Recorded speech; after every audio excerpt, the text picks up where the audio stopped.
এখন আমাদের বাড়িতে কেউ নাই, সবাই গেল মেলা দেখতে।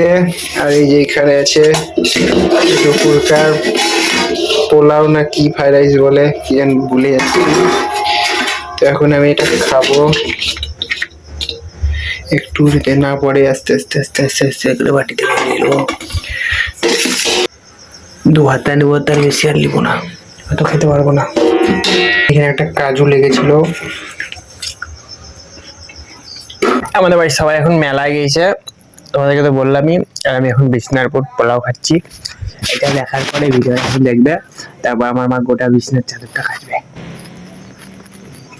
তো মেলায় গিয়ে সুন্দর সুন্দর এই যে শিব পার্বতীর মূর্তির ভিডিওগুলো সব আমার দিদিরা করেছে, তো আমাকে সেগুলো পাঠিয়েছিল, তো আমি এগুলো ব্লগে অ্যাড করে দিলাম। আর দেখো এখানে এটা হচ্ছে আমার আর একটা ভাগনা, আর এই ধ্রুবকে তো চিনোই সবাই, এখানে অনেক কটা ব্লগে দেখেছ। আর এই যে মা এখানে বিরক্ত হয়েছে, মানে আমি আমার মা একই পুরো, মানে কোথাও ঘুরতে যাবো তখন মানে যাবো মানে আনন্দ হবে, আর গিয়ে আমাদের বিরক্ত, মানে আমাদের বাড়িই ভালো। তো তোমাদের এরকম কার কার যে কোথাও ঘুরতে গিয়ে বিরক্ত হয়ে যায় কমেন্টে জানাবা। আর এটা হচ্ছে বহরমপুর মেলা, মানে আমাদের বাড়ি হচ্ছে বহরমপুর। তো অনেকজন আমাকে কমেন্টে জিজ্ঞেস করে, দাদা তোমার বাড়ি কোথায়? তো আমার বাড়ি হচ্ছে বহরমপুর, মুর্শিদাবাদ।